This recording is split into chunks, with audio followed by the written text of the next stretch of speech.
This has been content from our exhibitors and sponsors. To learn more about them, please visit the virtual exhibit hall. Thank you.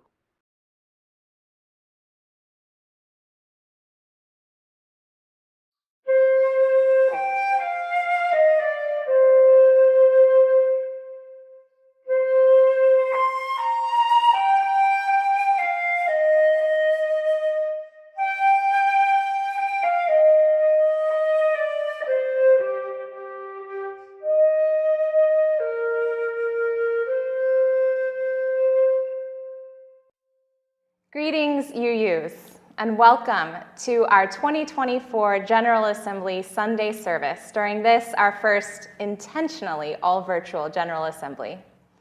It is a delight to be joining you on screen in your sanctuaries and homes, and it is a joy to be connected across every distance, linked from person to person and congregation to congregation. I am the Reverend Dr. Molly Hausch-Gordon, she, her, minister of the Unitarian Universalist Church of Columbia, Missouri, and I am so honored to lead you in worship this morning, along with a number of dear colleagues and congregants. I am a pale-skinned white woman in the very last months of her 30s, with red hair that is very long on one side and very short on the other. I'm wearing a dark teal blouse with a scalloped neckline and a stole with a dove on one side and rolling water on the other. I'm speaking to you from my church sanctuary in Columbia, Missouri, against a background of large dandelions made of paper plates and napkins and garden hoses by a wonderful artist in our congregation, Lily Johnstone. One of my core beliefs as a Unitarian Universalist is that my life is inextricably bound together with every other life and force on this earth, and I am grateful to be tangled up with you, my fellow Unitarian Universalists. In celebrating the interconnection that I experience daily and weekly, this service will include members of the staff and congregation of our church here in Columbia, and it will also include members of a minister colleague group that I have met with every week for the last 3 years to deepen our practice of Unitarian Universalism. They will each introduce themselves. I am so grateful to remember that so much of who I am and how I think and what I write is formed by these relationships.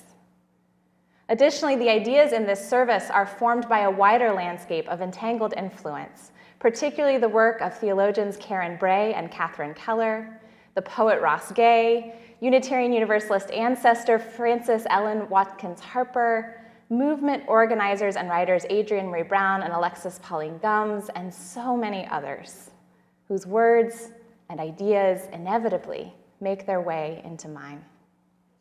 I wonder, who are you tangled up with in your congregation, in your thinking, in your life? Let's celebrate those connections today.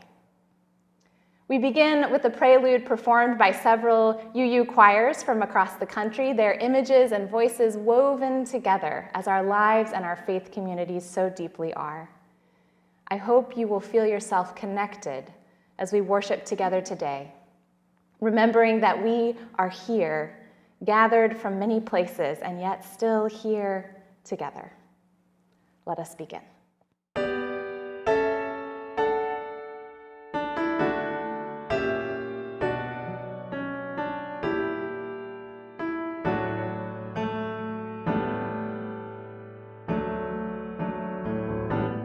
We are here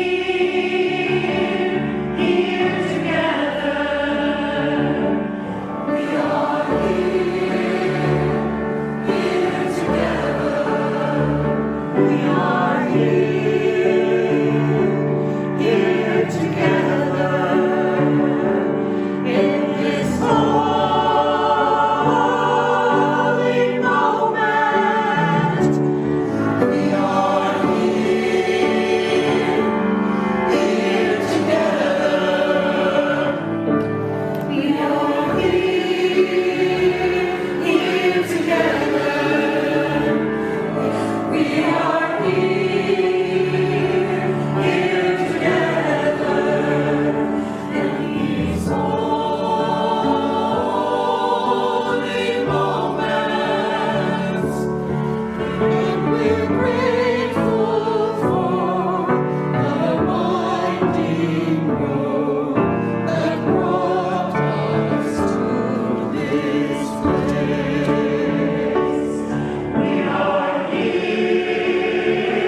As we weave our worshiping community this morning, we offer greetings to all UUA congregations, to CUC congregations, to individual UUs tuning in across the country and world, and to global Unitarian Universalist communities who may be worshiping from so many places. As we begin our service from diverse locations this morning, may we ground ourselves in each of those places, even as our spirits reach out to connect us to one another. Helping me to anchor our worship this morning in some of the hundreds of places from which we gather are several minister colleagues from across the United States who meet together every single week to hone our preaching practice and invite each other into the most daring expressions of Unitarian Universalism. I am Eric Kamenetsky. I am an older, balding man with slightly olive-tinted skin. Greetings from the U.S. West Coast, from Edmonds, Washington, where the deep blue waters of the Salish Sea lap at the shores between the Cascade and the Olympic mountain ranges. The land I join you from has been stewarded for countless generations by the Snohomish tribe and the Coast Salish people who continue their livelihoods on these lands today.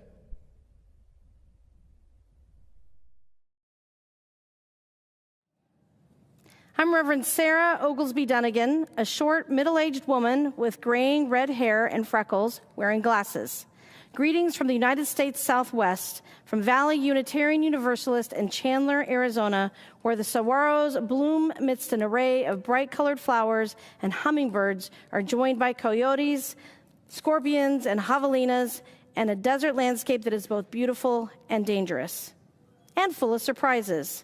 The land I join you from has been stewarded for countless generations by the Hohokam, Akamel-Oatham, Maricopa, Yavapai, Yaqui, and also the Gila River Indian Community, Salt River, Pima Maricopa Indian Community, and Tohono O'odham Nation.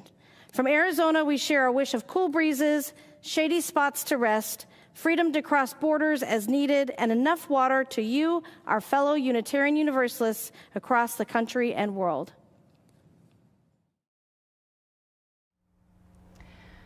I am Molly Hausch-Gordon, a white woman with red hair in an asymmetrical style.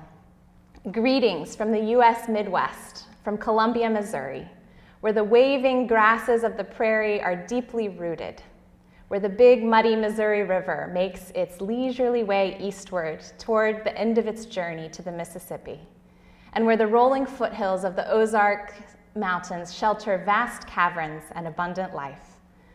The land I join you from has been stewarded for countless generations by the Osage, Peoria, Kikapwa, Oceti-Sakowin, and Kaskaskia peoples. From Columbia, we share our wish of deep nourishment, wide perspective, and bodily autonomy to you, our fellow UUs across the country and world.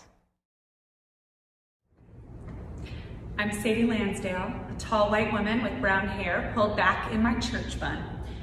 Greetings from the United States South, from Greensboro, North Carolina, where the blooms are going wild, the produce is ripening on the vines, and the rivers and creeks that sweeten the earth are thick with life.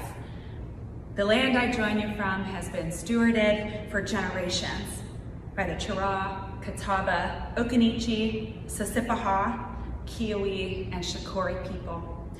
From Greensboro, we share our wish of good food, good music, and rowdy celebration, heaven on earth for all people, to you, our fellow UUs across the country and the world.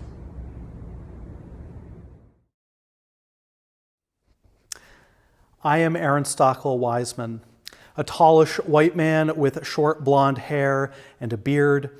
I am wearing a blue ministerial robe and a rainbow stole and I use glasses.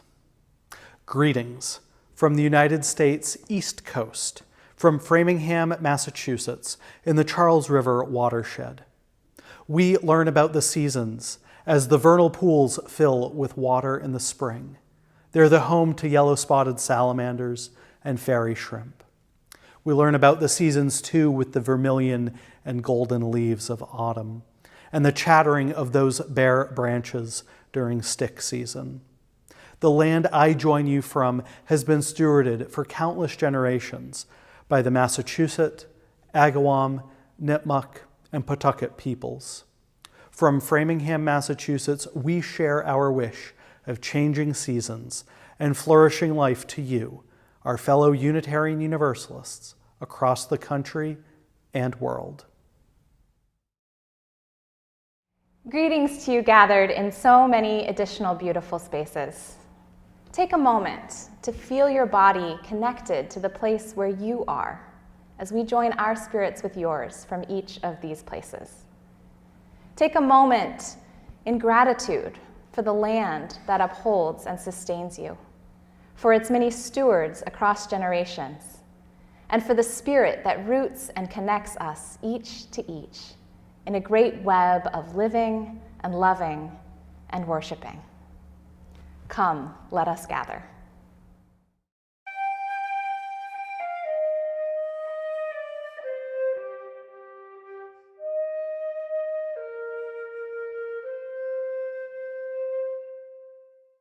I am Gretchen Mowney, a worship associate at the UU Church of Columbia.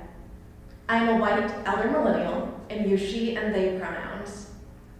I have short blue-streaked brown hair, am wearing a black blazer over a blue and black abstract patterned blouse, am holding a blue blind cane, and I am joined by members of our congregation to light our chalice, the symbol of our faith in the cup of community that holds us tenderly, and the bright flame of spirit that connects us inextricably. Our chalice is made of hammered metal, with a round base, a platform holding a candle, and two circles arching their way around the flame. We invite you now to join us in lighting your chalice wherever you are, and to let the energy of these many connected flames power our faith with passion and warmth. As you light your chalices, we will share a moment of music and images of a number of chalices from congregations across the country.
I am Leon Dunkley.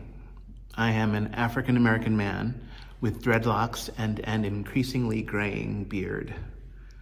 I am wearing a stole that honors the members of North Universalist Chapel Society, or North Chapel, in Woodstock, Vermont, which is the church and the community that I lovingly serve.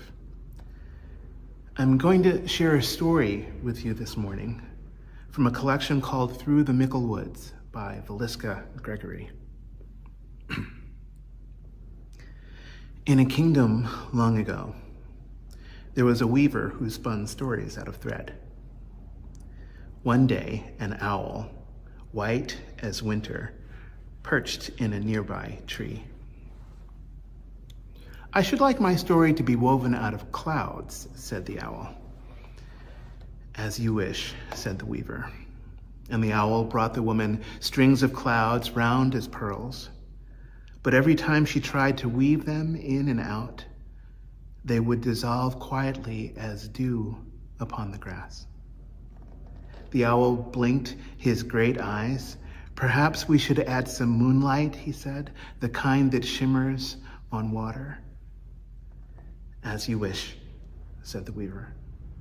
But though the owl brought baskets of jeweled moonbeams, worth more than the king's own crown, the story's cloth would not take shape. "I do not understand," said the owl. "I have chosen beautiful things for the weaving of my story." "Ah," said the woman, "but sometimes the cloth will pattern itself, whether we will or no. You must bring everything, things chosen and things not." And the owl flew over mountains and through valleys. He gathered jade, green as ginkgo leaves, and raspberries red as blood. He flew past villages that were peaceful and past countries ravaged by war. And when he returned with all of the things that he had found, the weaver smiled. "These will do," she said. She took the things that the owl had brought, the threads of sunlight fine as silk and cobwebs gray as skulls, and wove them together into a cloth.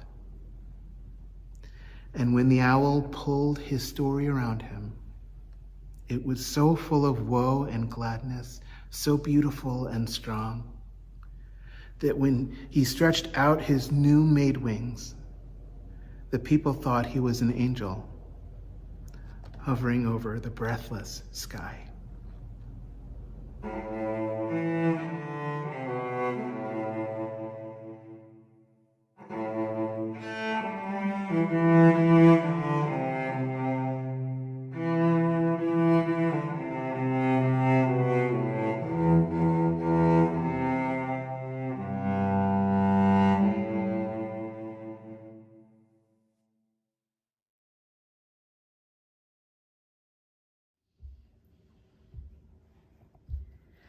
We are weaving our lives.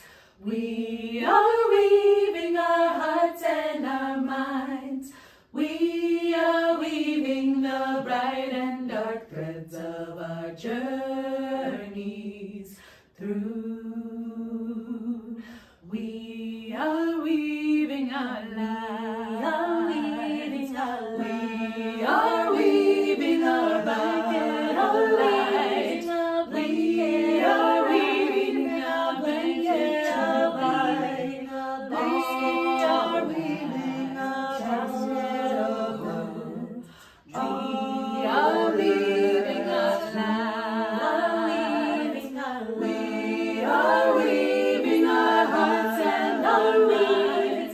We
Jamila Batchelder, the Director of Religious Education at the UU Church of Columbia.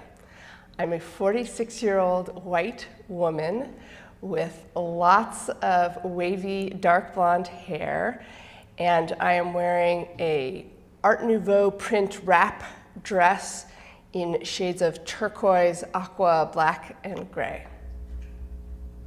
My name is Violet Vonnerhaar. I'm the Director of Music Ministry here at the UU Church of Columbia.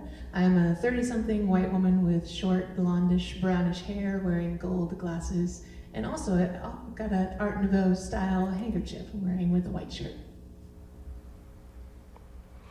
And together we are going to lead you in a moment of centering, as we do each week here in our congregation. I'd like to invite you to find a comfortable position for your body. Feel your contact with the seat or with the ground. And take a moment to bring your attention to the steady rhythm of your breath, in and out. For a moment, finding your center.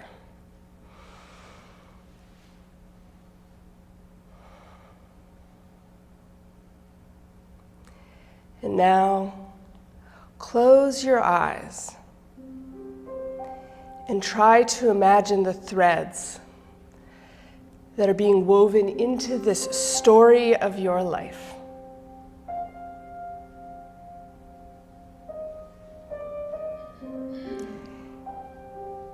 Each experience, each feeling, each love and sorrow, its own thread.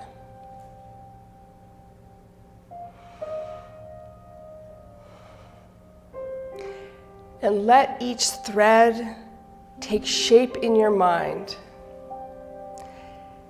as color or texture or sensation, until it becomes almost tangible,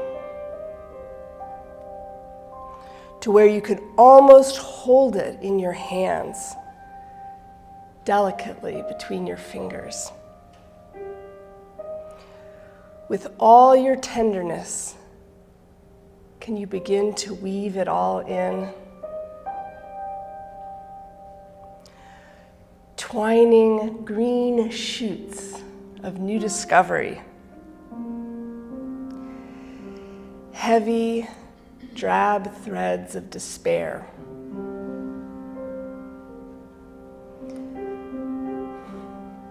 The sparkling sunlight of unexpected joy. The red, hot threads of anguish. The strong and supple threads of deep friendship. The endless threads of grief that weave themselves in again and again throughout the fabric, that perhaps the fabric couldn't exist without, because when you look more closely, you see that they were spun out of your capacity to love.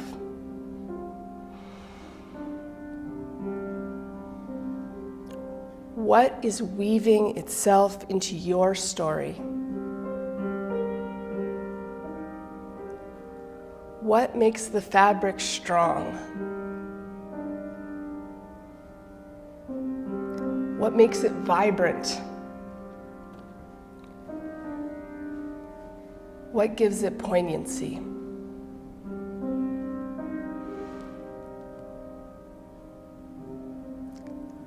And now, bring your attention to the edge of the fabric that you are weaving. And see, it does not end there. Each fabric neat and tidy and separate. Open your mind, your heart, your spirit to threads being woven from 100, 1,000, from countless others weaving into yours in colors and textures you could never have imagined. Sometimes weaving together roughly in complicated patterns, sometimes beautifully and seamlessly, sometimes some of both. Can you hold the tenderness of their stories, the tenderness and care of this weaving together?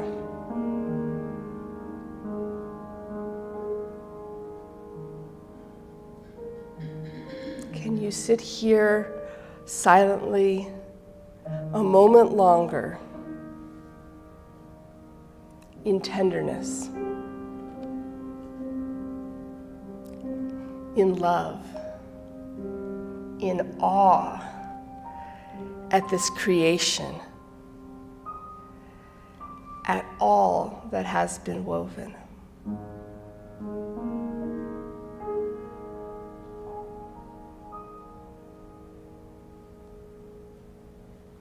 We are weaving our lives. Won't you sing with me?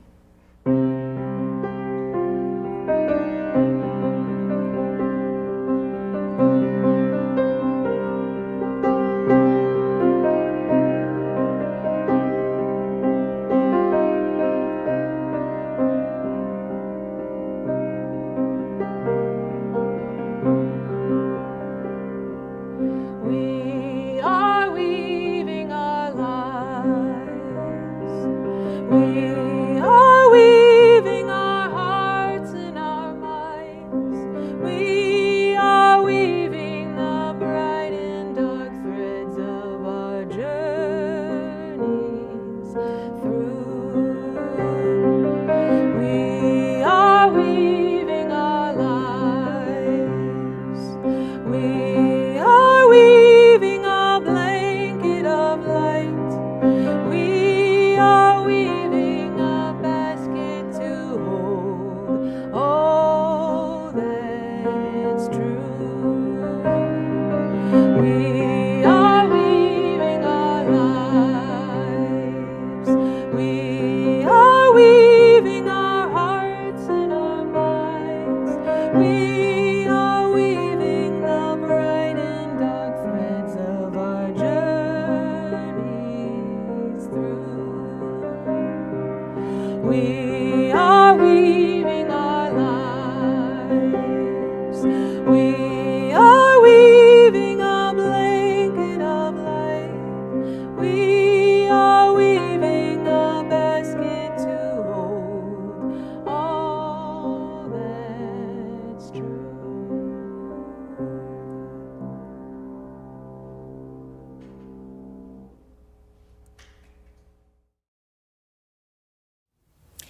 I am Joan Javier Duval. I am a cis woman in my 40s with black hair to my shoulders, brown eyes, and tannish skin, dressed in a black clerical robe with a colorful stole. Will you join me in the spirit of prayer or contemplation? Holy mystery, silent presence, uncertain bearer of the weight of it all. In these quiet moments, we tune in. We listen for and seek out the maybe still breathing, perhaps still whispering, faintest sign of the universal good. We await wisdom between the cacophony of distractions pulling us towards untruth and falsehood.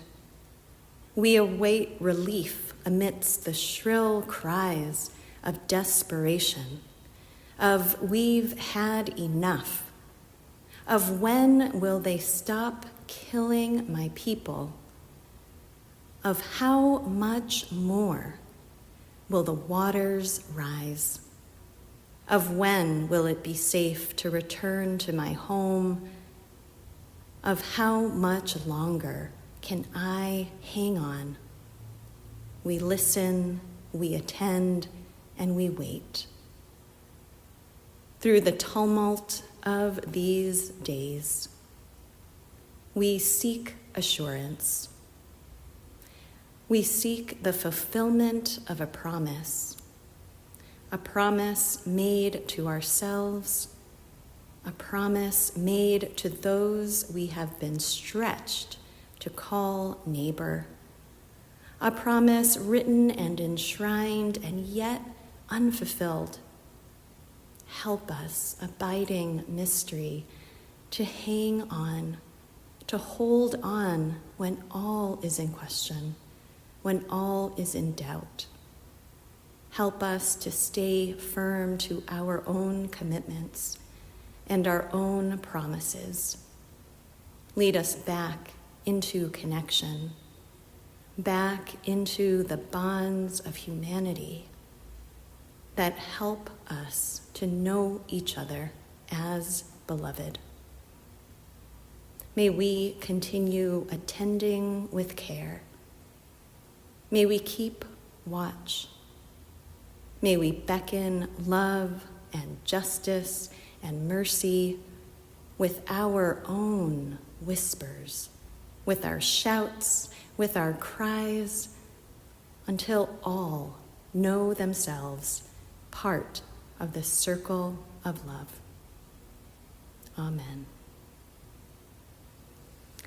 And we continue now with several minutes of contemplative music and images of candles on the screen. You may wish to share your congregation's usual rituals of prayer or joys and sorrows during this time by pausing the video. Or you may simply take a moment of breath and attention to enjoy some quiet contemplation.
Now we invite you to join in singing our hymn of response, Spirit of Life.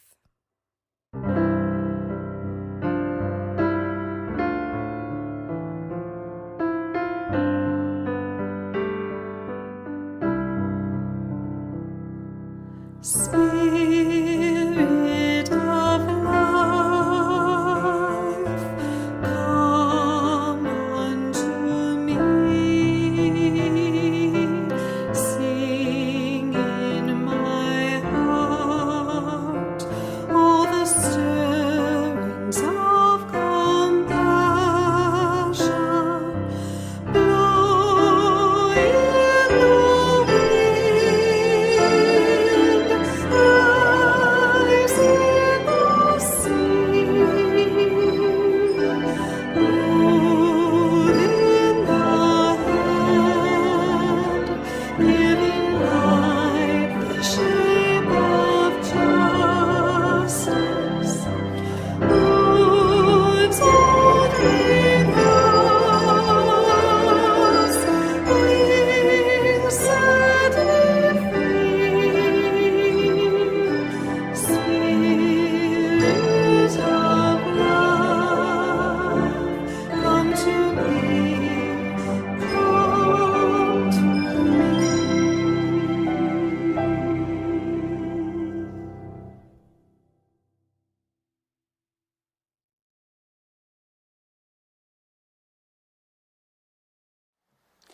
Good morning. I'm Reverend Jordan Nelson Long, a white woman with chin-length brown hair, and I am standing in a white wooden pulpit at our congregation, First Parish, Needham, Massachusetts, on which note Reverend Molly, your intern congregation of long ago, sends its greetings. We are indeed held by threads woven fine. Our reading this morning is by the poet Jean Lohman, Shaking the Tree. Vine and branch, we're connected in this world of sound and echo, figure and shadow, the leaves contingent, roots pushing against earth. An apple belongs to itself, to stem and tree, to air that claims it, then ground. Connections balance. Each motion changes another. Precarious, hanging together. We don't know what our lives support. And we touch in the least shift of breathing. Each holy thing is borrowed. Everything depends.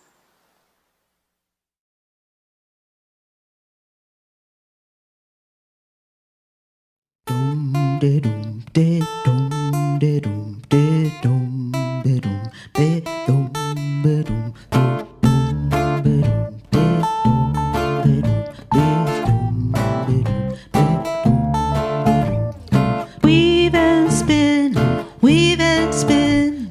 This is how our work begins. Mend and heal, mend and heal. Take the dream and make it real. Weave and spin.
My 5-year-old Margot May comes to me sobbing and thrusts her snuggle-worn sloth lovey into my face.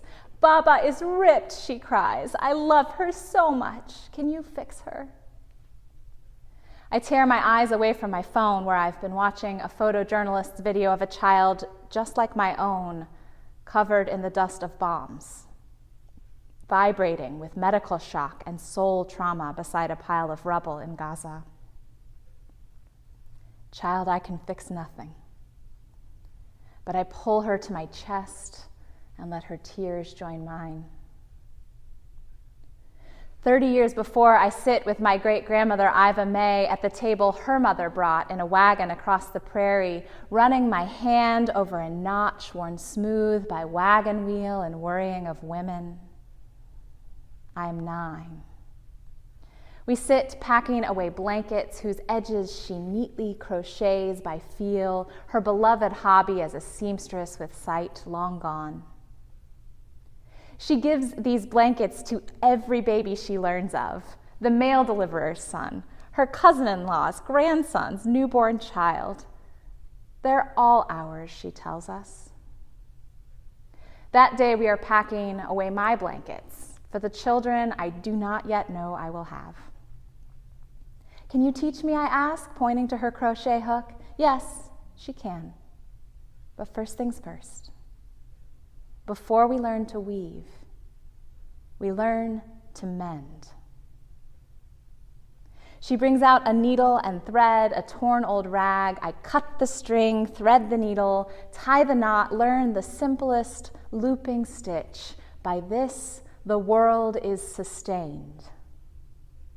Just this thread, just this lesson. First, we learn to mend. Now, my daughter calms herself in my arms.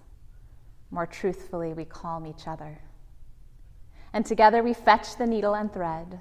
Under my hands, Baba becomes whole again, while beside us, images of devastation flicker on the screen of my phone. I can fix nothing, but Iva taught me, every baby is ours. First, we learn to mend. It is a theological truth long understood by our tradition that all of our lives are woven and sewn and bundled up into one great tapestry of life. It is a terrible truth of this moment that the weaving is torn and frayed and sliced, sometimes by our very own hands. And I'm not certain that we have learned well to mend. Friends, I want to speak to you today of the web of life, an existential fact about which we Unitarian Universalists love to sing and rhapsodize and sometimes joke. Did you see the UU Valentine that said, "Baby, let's let our interconnected webs interconnect"? It's beautiful, isn't it? The web of life. Sparkling with dew like jewels at every join. All the ways we are connected, accompanied, and so deeply held across all of time and all of space. The depth of our interdependence means that you are in the dancer showing something true about love in the shape of her arm, and in the painting glowing with impossibly captured light. It means there is something of you in the way a rose unfurls, something of you in the engineers that found a way to reach the stars, and something of you in the stars. All of life is woven thick, and that means we are each reflected in poetry and in prayer, in science and in every silence. We are echoed in the ocean waves and found in the deep. How beautiful. You could almost forget, couldn't you, that a spider's web is also the tool of a predator, that a web is sure death for the fly. Our connections are sticky, and sometimes they are terrible. We are in the rot as much as the roses. And there is something of us in the avarice of the billionaire who hoards 10 lifetimes of security while everyone else teeters at the brink of disaster. And we are not separate from the old boy sneering with racist slurs and a powerful need to be better, to make others less, or from the casual, vast cruelty of the truly powerful. We are not separate. And for me, there is this. My great-grandmother, Iva May, who crocheted countless soft blankets to hold new life, she also upholstered the plane that destroyed Hiroshima. How do I hold both of those things so tenderly? Our connection is a soothing balm, but it is also in those balms. Every baby is ours, and so is every harm. The tapestry of our lives is thick, woven, warp and weft of love and pain. It is beautiful and it is awful.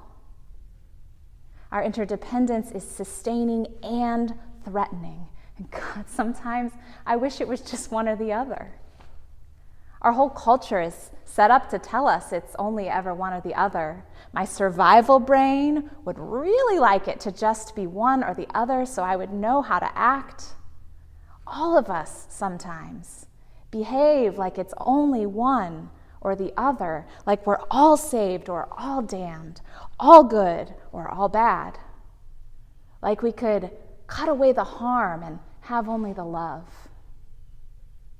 I know I've wished it for my family tree. To trim off the branches of shame and only let the good stuff remain, perfectly formed, all blessed, holy, uncorrupted. I've wished it. And how could I not? It's in our faith to pursue that moral perfection. Our great-grand forefather, William Ellery Channing, told us that we could, that we should grow in likeness to God. Really, that was the Unitarian good news, that we could grow in likeness to God, could become less messy, more divine, leave bad behind for good, make our way up the shining hill, no mistakes. But hills keep rolling on, high to low, and messing up is how we grow, and growing never ends. And no matter the language you use for the ultimate, perhaps you've been left with just that likeness, just that purity, just that choice, perfection or damnation. And are you just exhausted from the climb? Because maybe you're afraid that they're onto you.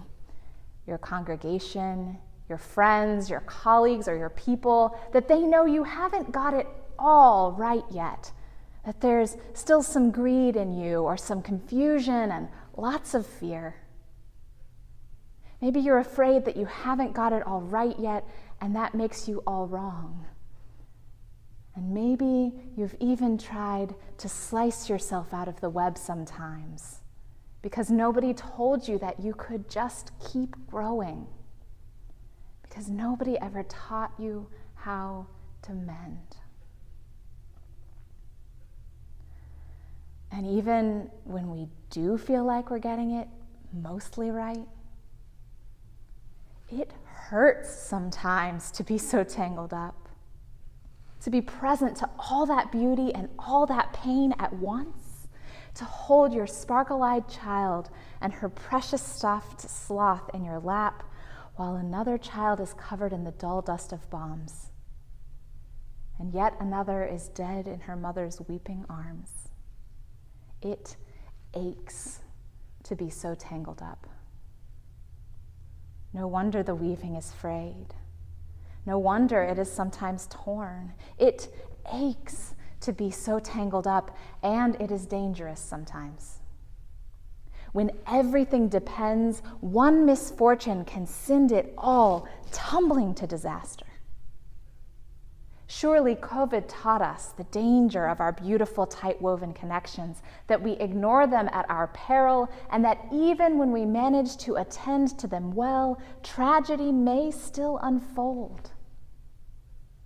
Tangled up in the web of life, so much depends upon forces over which we have no control, forces we may never even witness or understand.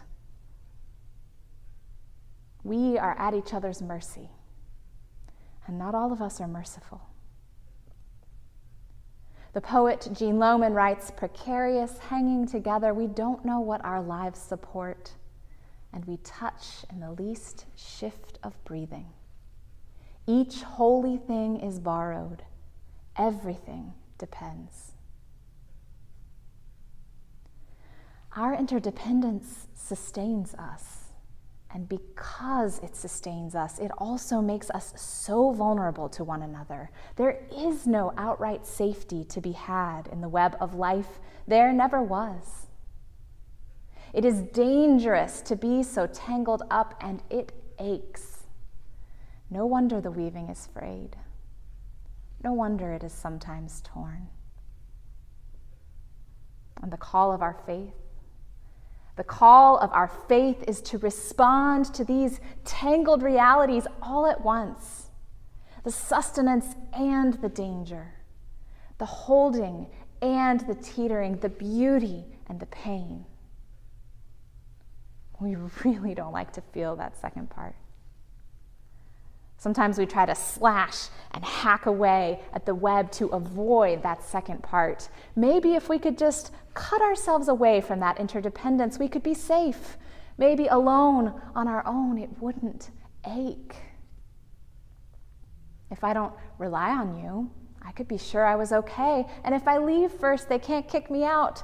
And if I distance myself from your mistakes, I won't get kicked out too. And I'll never have to reckon with the shame of things I used to do before I knew. So slash and hack and tug away. And the power hoarders and the supremacy systems and the forces of empire, well, they are standing by, sharpening their knives. They're whispering to us that we don't have to depend, and that the cost of our separation, well, it would only be the parts of us that hurt in the first place. All we have to do is cut out the warp of the weaving, slice away the pain and fears, cut out the anger and the longing. That doesn't sound like such a bad deal, does it? Until the weaving won't hold, because we aren't whole. Until it all begins to unravel and our humanity leaves us too, and the weft of joy that cannot stay without the warp of sorrow, and the weft of love that does not exist without the warp of loss. Our lives must have them all. And not just our lives, life on earth must have it all, every strand, every warp and weft. Yes, it aches to be so tangled up. Yes, it is dangerous sometimes. And yes, empire is standing ready with a knife, inviting you to cut your way free of the web. Don't. You must stay. You must stay woven in. Everything depends on us all staying woven in, on us each learning to mend. Everything depends. And any separation we might win would be an illusion anyhow. Interdependence is beautiful and it is terrible, but more than that, it is. Our entanglement comes from living in a universe of bouncing atoms and growing life and exploding stars. We cannot escape it if we try, and we harm it when we try. We harm it when we try. So what if instead we hold on tighter to each other, and so embraced we learn to abide, to weave all of life whole, to reknit unjust entanglements into more just ones, to mend the places we've torn in our desperation to escape where the weaving's been worn. What if we turn back to each other and refuse to turn away, even when the bombs break our hearts, even when one more loss will unravel us? What if we tangle our fingers up together on purpose and cup this delicate web in our hands and tenderly mend every tear? And what if every join in the weaving is where the power lies that will make us all free, tangled up in mutual thriving? And what if our heartbreak is the needle that will sew us back together? This has always been the wisdom of community organizers and spiritual leaders and prophets, that our power lives right next to our broken hearts. Another warp and weft in the weaving of our thriving when we're learning to mend. I live in Missouri, where the voice of empire and domination is very loud right now, and where the state legislature is very extremist and very afraid, and they have taken their sharpest knives to our interconnection. They are afraid of how life and death intertwine, so they have banned abortion. They are afraid of how possibility and unruliness dance together, so they have banned gender-affirming care. They are afraid of the way curiosity unfolds into deeper mystery, so they are defunding education. And I wonder, where are their hearts broken to? And I wonder if we can help them learn to mend, because we need them to weave themselves back in, because we can all turn back to each other again. Because right next to the threads that they have tattered, there is also a strong woven Missouri, ready to receive and reweave what is frayed. A Missouri where farmers with Missouri Rural Crisis and activists from the Organization for Black Struggle and union members from Jobs with Justice have spent years investing in our web, building deep relationships together, fighting factory farming together, protesting police brutality together, successfully raising the minimum wage together, and getting abortion rights back on the ballot together, because they know that they are intertwined. Because they know in their bones that their interdependence is an inescapable fact. Because they would not leave this web even if they could, because even though it aches and even though it is dangerous sometimes, it is so sustaining and so beautiful. In this Missouri, we live in a vast and shining web of organizing relationships where we stay connected, where we prize our interdependence, where we turn toward each other, where we mend what we tear. And yes, we are heartbroken together. And there we find our power. I hope you have a web like that too, in your community, in your congregation, in your beautiful family of choice. I hope you are weaving a beautiful web like that, where we already know that love and loss are intertwined. And because we've accepted that tender truth, the power of our care cannot be stopped. And this too is the promise of our faith, that when we accept the tender truth of our aching, dangerous, sustaining connection, the power of our care cannot be stopped. You know the whole woven web, joy and sorrow, hope and despair, and at our best we are rooted in it, and we are sustained by it, and there is nothing woven that we need to fear, because we are learning to mend. because we are willing to cry and rage together and dance and rejoice together. And with the strong threaded needle of our heartbreak and our care, we are present to all of it together. And that is where our power lies. In depending on each other and knowing we depend on each other and being unafraid to depend on each other because it's all woven so tight, because everything depends. I am sitting with my daughter, mending her snuggle-worn sloth and stitching myself in with the children of Gaza. I am sitting with my ancestor learning to sew and stitching myself in with the victims of that bomb. I am sitting here with you, deep in the web. We are here together, tangled up in the gorgeous ache of love, weaving and mending, and when all else fails, joining our tears. By this, the world is sustained. Just these threads, all of them, wound and bound together, unbroken or mended, encircling. And finally, we pray, we promise, we proclaim. Finally, woven whole.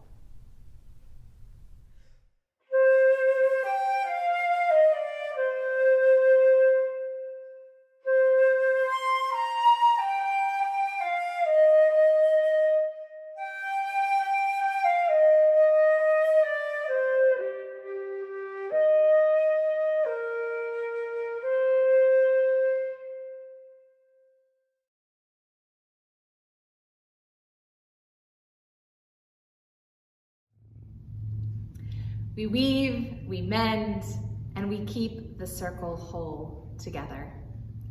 As we pass this yarn ball around the country to UU congregations all over the United States, will you join us in singing Circle Round for Freedom?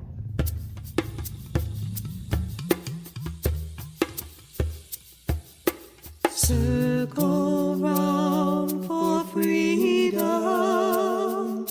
Circle round for peace. For all of us in prison. Circle for release. Circle round for freedom. Circle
children, for the children.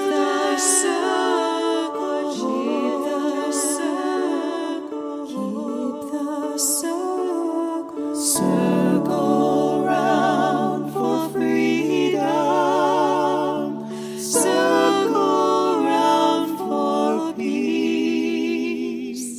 For all of us imprisoned. Circle for release. Circle for the planet. Circle for each soul. For the children of our children. Keep the circle whole. For the children of our children. Keep the circle whole.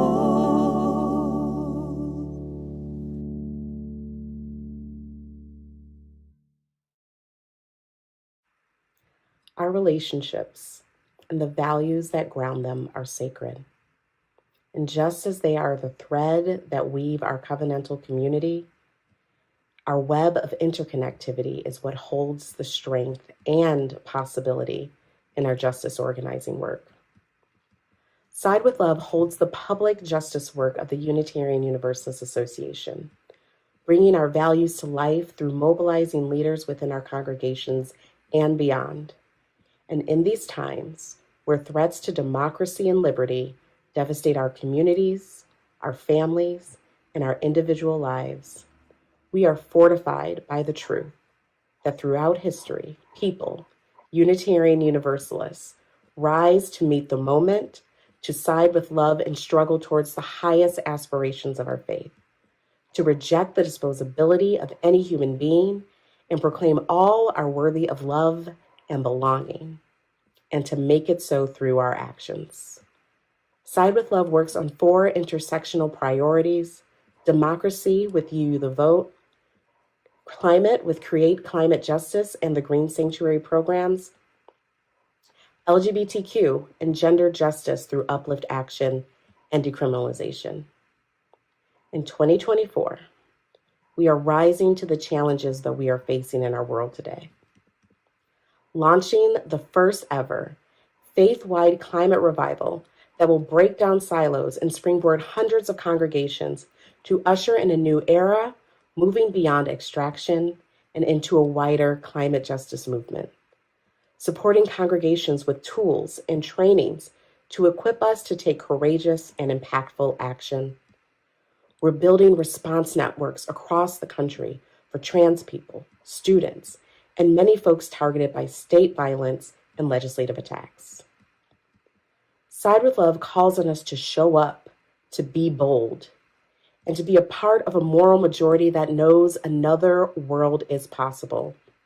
And we are taking action right now towards that future, especially in this consequential year with You, the Vote 2024. You, the Vote is anchored in the promise of democracy, to build an inclusive and accountable democracy that works for the many, not the few. It is grounded in the process of democracy that demands that we combat voter suppression, safeguard our elections by volunteering as poll workers, to protect abortion rights, and to show up to make sure every vote is counted. Our trainings equip us to be communities of action and care for the urgent work that will remain in the days and the years following the election. You, the Vote, is anchored in the people, all of the people who power our democracy, at the polls, on the steps of the Supreme Court, in the halls of our legislatures, and in the streets. Today, under the leadership of democracy strategist Nora Rassman, we are already underway. We've already made 8,000 calls to voters in Georgia ahead of the primary. We mobilized congregations to action in Orlando, Sarasota, and Palm Beach to cross the finish line and add to the nearly 1 million petitions that got abortion protection on the ballot. And we are working with many more other congregations who made their congregations petition drop-off hubs for voters in their communities. In Arizona, we held mobilizations in Tucson and Phoenix to have values-based conversations with voters and train our communities to gather petition signatures. And it's only June. We can achieve so much more right now if we do it together. This is why we're working with UU state action networks in Pennsylvania, Wisconsin, and North Carolina, and many more, helping to bolster voter contact and add capacity so that they can build the election defense and safety teams to be responsive to the needs on the ground.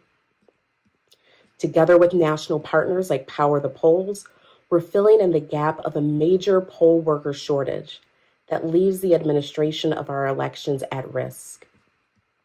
We are rising to the challenge of frontline partners who have asked for Unitarian Universalists to be bold and vocal in our support of abortion rights and trans rights, and to grow a strong interfaith movement that contests theologies of domination that seek to control the lives, bodies, and futures of BIPOC, trans, disabled, and many other targeted communities. Side with Love is proud to organize thousands of Unitarian Universalists every year. And today, I am asking for your support to make this work possible. Your gift today will be used to fund the programs that mobilize Unitarian Universalists across the country to take urgent action that meets the moment with faithful courage and prophetic determination. Love calls us to embody the highest aspirations of our faith and harness our power by acting boldly and committing to the work today and for the long haul. And I'm excited and grateful to share that all contributions you make will be matched up to $50,000. Thank you to all who made this possible. Thank you to all for your support, your work, and your generosity.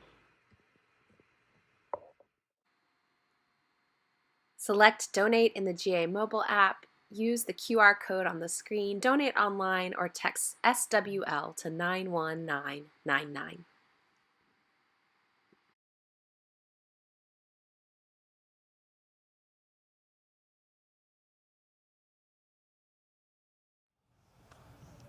My mama said to me, hold on, you gotta be wise, hold on. Momentary dreams can be gone. Water through your fingers you can't hold. Baby, hold on to the things that you love.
By this, the world is sustained. Just these threads, all of them, all of us, woven together, learning to mend, keeping the circle whole. Go in blessing, UUs, and be a blessing to a world that needs our care.